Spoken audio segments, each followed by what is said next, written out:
이번에는 좀 이 여론조사 얘기를 좀 해야겠는데요. 뭐 그동안 여론조사는 여러 차례 논란이 됐습니다. 예. 그럼에도 불구하고 여론조사가 총선이든 대선이든 선거 국면에서는 그 영향력이 달로 지금 높아가고 있는 그런 추세 아닙니까? 그래서 현대 선거제는 여론조사 선거제이다 하는 말이 나올 정도인데 우리의 경우는 공정성, 중립성 이게 생명인데 이런 것이 좀 지켜지지 않고 있는 것 아니냐는 의심을 가져오고 있고 최근에 그러한 현상들이 노골적으로 나타나면서 이거 자칫하다가는 국민들이 여론조사 이 공작이랄까 여기에 훌쩍 넘어가 버리는 그런 수도 있겠다는 우려까지도 나오고 있습니다. 얼마 전에 P&R 리서치라고 있지 않습니까? 거기서 이제 머니투데이하고 미래한국연구소가 4월부터 꾸준히 매주 이렇게 여론조사를 통해서 대선 주자 지지율 그걸 일요일마다 발표를 했었는데 지난 11일 날 안 나왔어요.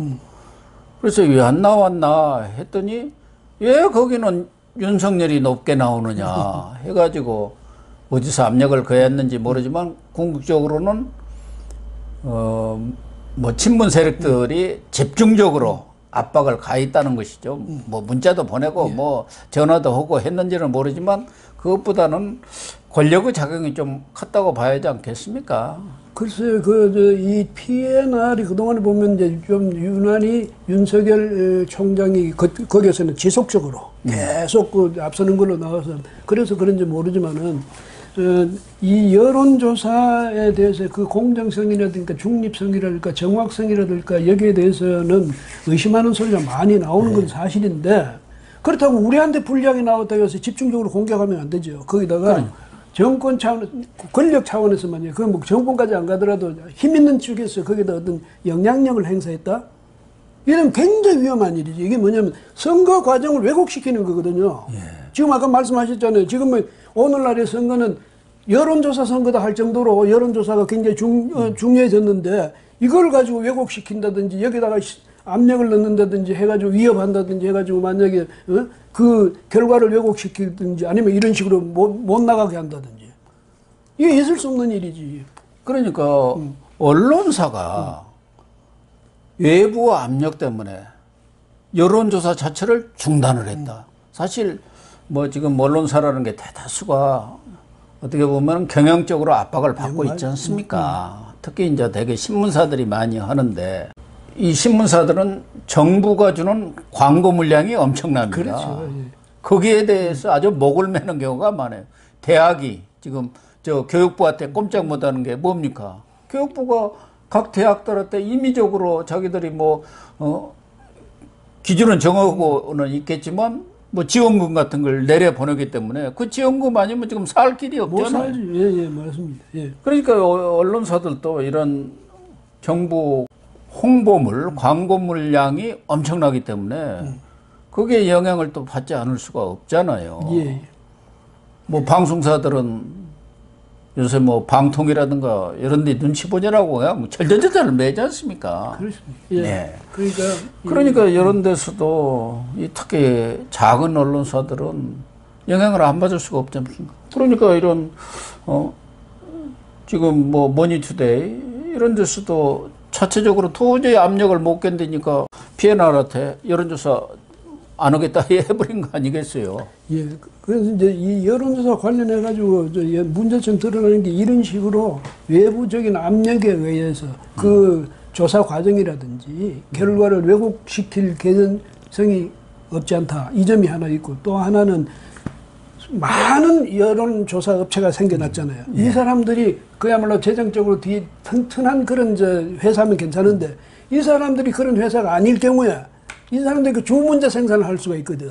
주문 생산. 주문 생산할 수 있고 또 하나는 뭐냐면 자기 스스로가 정치적 편향성을 가진 사람이 그걸 운영할 수가 있는데 정치적 편향성을 가진 사람이 여론조사 기관을 자기 회사를 운영할 때는 자기 편향성을 가진 그 정당을 위한 그 안에 내부적인 여론조사만 해야지 국민을 상대로 전체 정당 전체 후보자들 상대로 여론조사를 하면 굉장히 위험한 일 아닙니까? 그래서 여론조사 이 자체에 대해서 그동안 수없이 많은 뭐 지적이 있어갖고 또 컴플레인이 있어왔지만은 여전히 바로 이런 식으로 이거는 뭐냐면 힘 있는 측에서 언론을 갖다 짓누른 그런 경우가 되거든.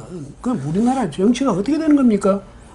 우리가 뭐 주문 생산이라든가 이런 것에 대한 구체적인 증거는 없지만 지금 말씀하신 대로 정치 편향성 이 부분이 최근에 지금 나타난 거예요. 민지 코리아라고 있지 않습니까? 예, 민지 코리아. 예. 거기에 그 실질적인 과거에는 뭐 대표했는데 지금은 대표가 바뀌었습니다만은 실질적인 오너라고 할 수 있는 이근영 씨가 지난해 4.15 총선 때 민주당 전략기획위원장이고 민주당 당원입니다. 아, 그 사람 그 유명한 이근영 씨. 예. 노무현 정권 때 청와대에서 비서관을 했고 지금 대표를 맡고 있는 박시영 씨, 예. 박시영 사장도 청와대 노무현 정권 때 행정관을 한 사람이에요. 그랬다고요. 예. 그런데 지금 박시영 이분의 얘기가 지금 논란을 빚고 있는 것 아니겠습니까?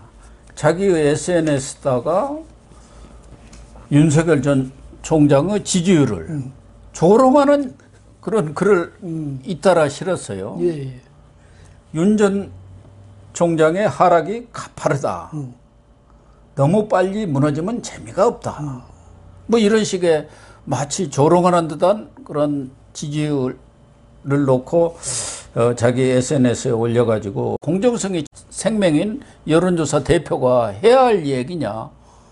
뭐 최근에 윤석열 전 총장의 지지율이 좀 빠진 것은 사실이지만 상당수 여론조사에서는 지금 1위로 나와요. 자기들이 얼마 전에 조사한 데서도 1위가 나왔단 말이에요. 1위 지지율에 대해서 그렇게 얘기하는 것은 정말 정치적 편향성이 너무 드러난 거 아니냐. 이분은 또 과거에도 조국 그래서 사람 그 사진도 같이 찍은 거 올려놓으면서 당신을 사랑합니다. 뭐 이렇게 올린 사람이란 말이에요. 이런 사람들이 그래도 이렇다 할 여론조사 기관의 대표를 맡아가지고 여론조사 결과를 내놓고 있는데 이걸 믿을 수가 있느냐 이거죠. 그러니까 참 이걸 뭐 법으로 제한할 수도 없는 것이고. 그래서 말이죠. 그런데 아까도 말씀드렸지만 그렇다면 그 민주당 것만 해야지. 그렇죠. 그 민주당 것만 하면 그 안에서 민주당 것만 해야 되는데 뭐라고 하냐면 또 이렇게 이 양반 너무 빨리 무너지면 재미가 없다. 이 양반 이래가면서 이게 바로 뭐냐면 야유하는 말이거든. 야유죠. 예, 그래 이런 식으로 한다든지 지난번 뭐 사실 그 보궐선거 때 사실 보궐선거 때 이런 발언 자체가 정치적 의도가 있는 거거든요. 그때 해가지고 뭐냐 사전 투표에서 오니까 뭐 55대 45오더라 이래가지고 민주당 박영선 후보가 55다 사전 투표에 그래 나왔다더라. 그때도 논란을 엄청 빚었잖아요. 근데 결과가 어떻게 됐어? 근데 이런 발언 자체가 빠져라 국민들한테 어떤 시그널 메시지를 자꾸 주는 거거든요. 아 무너지고 있구나. 여론조사 대표가 그런 말을 했다네. 이라고 이렇게 퍼지는 거 아닙니까? 이런 걸 노리는 거거든요. 그러니까 여론조사가 이게 뭐냐면 국민들의 표심을 이제 반영하는 걸 수도 있지만 여론조사 결과가 국민들의 표심을 움직이는 작용도 하거든요. 그러니까 여론조사를 자기들이 만약에 이것을 정말 공평하지 못하게 어떤 의도를 가지고 여론조사 과정이라든가 표본 집단이라든지 추출이라든지 설문을 만든다든지 이렇게 하는 과정에서 어떤 편향성을 자기들이 가지고 한다면 그 결과가 정치에 점점 선거에 엄청난 영향을 미칠 수가 있거든요. 이런 점에서 앞으로 여론조사 기관에 대해서 이것을 그 공개, 그러니까 언론사를 통해서 국민을 상대로 공개하는 이런 여론조사에 대해서는 그 여론조사 회사의 그 구성이라든지 뭐 요건을 좀 더 강화한다든지 해가지고 중립성을 보장할 수 있는 방안을 찾아야지. 이렇게 여론조사 회사의 대표란 사람이 공공연히 노골적으로 그 정치적 편향성을 드러내는 이런 여론조사를 말이죠 국민을 상대로 해서 공개하도록 하는 이건 정말 위험한 일이죠. 특히 이 윈지코리아가 10일에서 11일 양일간 조사해갖고 13일 발표한 여론조사 내용이 있습니다. 여기서도 대선 지지율하고 그 뭐 양자 대결 그런 결과를 꾸준히 발표를 하고 있는데 제가 기억하기로는 윤석열 전 총장과 이재명, 이낙연 압도적으로 윤석열 전 총장이 앞서왔습니다. 이번 여론조사도 윤석열 전 총장이 26.4, 이재명 25.8, 이낙연 16.4로 여전히 1위입니다. 그런데 양자 대결을 자기들이 붙였더라고요. 그런데 어떻게 나왔느냐. 윤석열, 이재명 간에는 42.2 대 41.5로 윤석열이 앞섰어요. 근데 윤석열과 이낙연 43.7, 윤석열 41.2. 어떻게 지금 윤석열과 이낙연 간에는 10% 이상의 차이가 지금 지지율에서 나고 있는데 양자 대결에서 뒤집히고 더군다나 이재명이 훨씬 더 앞서고 있는데 이재명은 지고 양자 대결에서 이낙연은 이기느냐. 누가 보더라도 이런 조사 결과, 엉터리 조사 결과가 있을 수 있느냐는 얘기가 나오고 있는데 어느 이 여론조사 본 표가 있지 않습니까? 예. 그걸 보니까 누가 또 지적을 했더라고. 부산이 이낙연과 윤석열이 윤석열 31, 이낙연 29로 호남인 이낙연이 거의 윤석열과 똑같이 나온 걸로 이 조사 결과가 나 있더라. 이런 편차가 엄청나게 난 거죠. 그동안 이 PK의 경우 뭐 리얼미터를 봐도 한 65대 35. 그러니까 야권이 훨씬 높은 것은 사실 아닙니까? 지난번 뭐 그렇죠. 예. 4.7 재보선 때도 그렇고 또 갤럽을 봐도 한 7대 3 이렇게 나옵니다. 예. 그런데 여기는 거의 붙어 있는 걸로 조사가 되니까 그러니까 이런 그 바이어스 편차라는 것을 줄이는 그런 노력을 해야 하는데 일부러 그걸 확대한 거예요. 부산에서 윤석열하고 이낙연하고 거의 똑같이 나왔다. 그러면은 이낙연이 확 올라가지요. 부산은 또 샘플도 많잖아요. 누가 봐도 이러한 결과에 대해서 믿을 수가 있느냐. 그런 거죠. 그리고 이제 이렇게 되니까 뭐냐면 이재명 지사가 이낙연 전 대표보다 뭐 앞선다고 그러지만은 실제로 붙어가지고 만약에 당선 가능을 따지면 이재명이는 윤석열한테 지지만은 이낙연이 윤석열한테 이겨 이런 식으로 그걸 부각시켜 주는 게 되거든. 그런데 여기에서는 이런 것은 뭐냐면 나오는 그대로 우리는 발표해서 이게 아니고 지금 고 교수 말씀처럼 표본 집단을 어떻게 만드느냐에 따라서 예? 또 설문을 어떻게 하냐에 따라서 어디다 중점을 두느냐에 따라서 이게 또 이 설문을 어떤 식으로 하면 그게 영향을 많이 미치거든요. 그런 점에서 볼 때는 상당히 의도성을 가진 그런 여론조사라는 의심을 지울 수가 없잖아요. 그래서 지금 아까도 이야기한 대로 이근영 오너나 지금 박시영 대표 다 여권 쪽에 핵심적인 역할을 해온 사람이에요. 예. 특히 이런 여론조사를 맡고 자기들 할 때는 아주 정확하게 할 거 아닙니까? 그렇기 때문에 왜 이런 결과를 내놨을까? 여권 핵심부에서 지금 이재명 독주 체제로 갈 경우 이게 재미없어지고 경우에 따라서는 좀 여권 핵심부는 또 딴 생각을 할 수 있기 때문에 이낙연을 띄우기 위한 뭔가 그런 작전이 있을 수가 하나가 있고 또 하나는 윤석열을 어떻게든 지금 가라앉히기 위해서 좋은 공세를 펴고 있지 않습니까? 예. 그런 것에 일환일 수도 있지 않느냐 그런 정치적 음모설이랄까 의도설이 나오고 있는 것이죠. 이낙연을 키워야겠다. 경우에 따라서는 저 민주당은 이 대권 드라마, 이 경선 드라마 이런 것을 좋아하지 않습니까? 예. 확 뒤집었다 결과가 그렇게 국민적 또 지지가 모이지 않습니까? 뭐 노무현이 그 대표적인 사람이죠. 그렇죠. 예. 그러니까 이제 이걸 보면요, 윈지 코리아가 이런 식으로 앞장서 주는 것이 이건 이제 저는 생각할 때 우선 민주당이 무조건 이겨야지. 윤석열은 무조건 가라앉혀야 되는 게 첫째고. 네. 두 번째는 지금 말씀하신 대로 이재명이보다는 이낙연이나 정세균 이쪽이야. 근데 정세균은 워낙 안 뜨니까. 정세균은 워낙 안 뜨니까. 그러면 이낙연한테 몰아주자. 이런 의식을 당에서도 가질 수가 있지 않습니까? 예, 비단 뭐 윈지 코리아 사람뿐 아니라 그런 당의 그 기류를 이 사람들이 잘 읽을 수가 있고 사실 뭐 이 사람들이 바로 거기 직접적으로 보면 이재명 지사 도지사로 나가 있는 이재명 지사보다 당 안에 있는 중심이 되어 있던 이 대표라든지 이런 사람들이 더 가깝지. 그랬을 경우에는 또 이런 생각을 할 건데 정권 측에서도 보면 이재명이 아무리 지금 우리한테 사과하고 뭐 했지만 해경공 홍씨라든지 이재명이 그 사람 저 대선 할 때 우리한테 어떻게 했는데 이걸 보면 저 사람 그 심정이 본래 심정이 바뀌냐 본래 그 사람들 인식이 안 바뀐다 이거지. 만약에 저 사람이 민주당 공천을 딱 받는 순간 또 대통령이 만약에 된다면 되는 순간 태도는 표변할 수 있다. 그건 못 믿는 거예요. 이재명 지사를. 그러니까 가능하면 안전한 게 뭐냐? 안전한 사람이 누구냐? 그 점에서 볼 때는 아무도 이낙연 전 대표 쪽으로 기울게 되지 않겠습니까? 그러니까 친문 일각에서 나오는 얘기가 그거 아닙니까? 이낙연이가 집권을 한다면은 진보 정권 상기가 맞다. 여러 가지로 봐서. 근데 이재명이가 집권하면은 3기가 아니라 이재명 1기가 된다. 그런 얘기도 나오는 거고. 이재명이가 돼가지고는 지금 대선도 있지만 그 다음에 바로 지방선거 있고 그 다음에 총선이 있습니다. 호남을 버려가지고는 이길 수가 없습니다.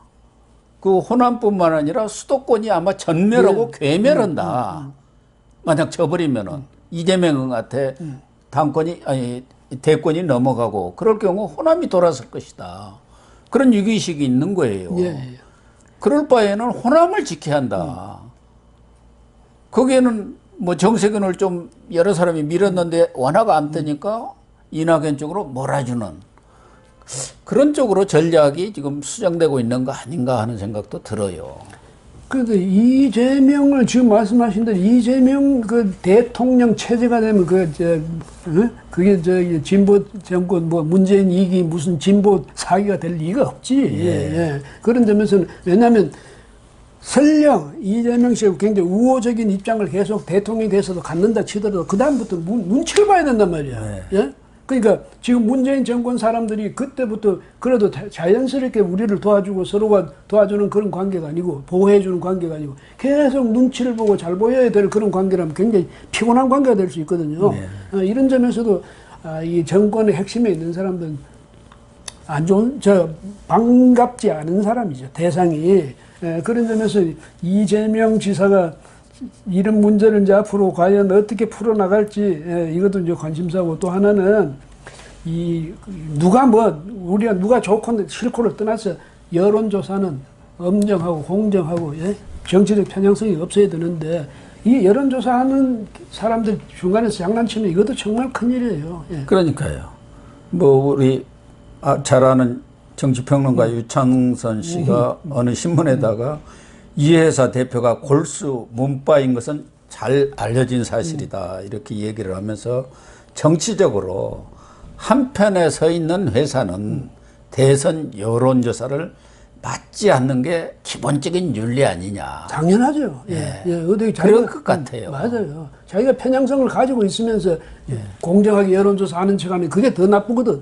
그게 여론 조작이고 여론 공작 아닙니까? 그럼 더 나쁘지. 차라리 나는 편향이 있습니다 하고 고백하는 게 나지. 아닌 척 해가지고 편향된 결과를 내놓으면 안 되거든. 뭐 다른 여론조사를 해놓은 것은 누가 뭐라고 하겠습니까? 뭐 여론조사가 이런 정치적인 대선 지지율 말고도 뭐 정부에서 하는 여론조사가 엄청나게 많고 또 기업들도 많이 하지 않습니까? 여론조사를 뭐 소비 관련해서 상품 관련해서 뭐 이런 광고 관련해서 다 여론조사를 하기 때문에 그런 것을 맞는 건 좋은데 이런 대선 여론조사라든가 이렇게 정치적으로 민감한 또 국민들의 영향력이 엄청나게 국민들한테 미칠 수 있는 그런 여론조사는 안 하는 것이 기본적인 정말 도의인 것 같아요. 제가 봐도. 근데 이제 그 어떤 개연성을 따지면 윈지 코리아는 민주당 걸 많이 했잖아요. 주된 고객이야. 이런 점에서 볼 때는 편향성을 가질 개연성이 농후하다. 이렇게 우리가 의심할 수밖에 없거든. 뭐 윈지 코리아뿐만 아니라 아까 뭐 이 교수님도 말씀하신 대로 영세한 이런 여론조사 업체들이 단립을 하다 보니까 특히 뭐 언론사에서 되게 의뢰하는 형식을 취하는데 지금 언론사라는 게 실제적으로 완전히 기울어진 운동장 아닙니까? 그렇죠. 예.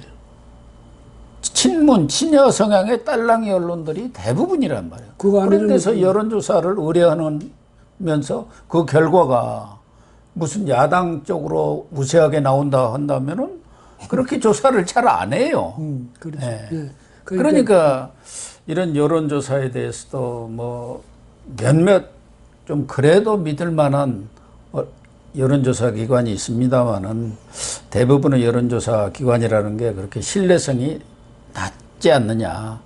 그런 점에서 우리 국민이나 시청자들이 좀 여론조사에 대한 인식을 올바로 할 필요는 있다. 그런 생각이 들어요. 경향성을 볼 수는 있지만 그것을 전적으로 신뢰하면 안 된다. 그 말씀이죠. 그 저는 여론조사를 의뢰하는 언론사들 말이죠. 예. 이 언론사들이 지금 말씀하신 대로 재정적으로 어려우니까 정부에 대해서 또 정권에 대해서 권력에 대해서 초연하게 말이지 이렇게 하기 어렵다 하더라도 그렇다면 차라리 발표 안 하는 게 나아요. 예. 그다음에 만약에 여론조사를 그래도 우리가 계속 정기적으로 우리도 우리 이름으로 발표하고 싶다 이렇게 할 때는 돈 좀 들여가지고 제대로 된 그 여론조사 회사하고 해가지고 그 여론조사 회사에다 대고 엄정하게 중립적인 입장에서 해줄 것을 요구하는 그런 모습을 보여야지. 적당히 서로 타협적으로 여기서는 그 언론사 여론조사 의뢰를 받은 그 여론조사 회사가 또 뜨거든. 그러니까요. 예? 또 이 언론사는 또 정부하고 또 그 관계에서 또 눈치를 안 볼 수 없고 이렇게 되니까 악순환이 거듭될 수 있으니까 이 점에서 명색이 언론사라고 하는 그런 회사들은 정말 책임의식을 분명히 가져야 되죠. 예. 언론사도 그렇고 여론조사 기관도 정말 이 여론조사가 공정성이라든가 중립성 이런 부분에 대한 윤리의식이 좀 재점검하는 그런 기회가 됐으면 하는 생각입니다.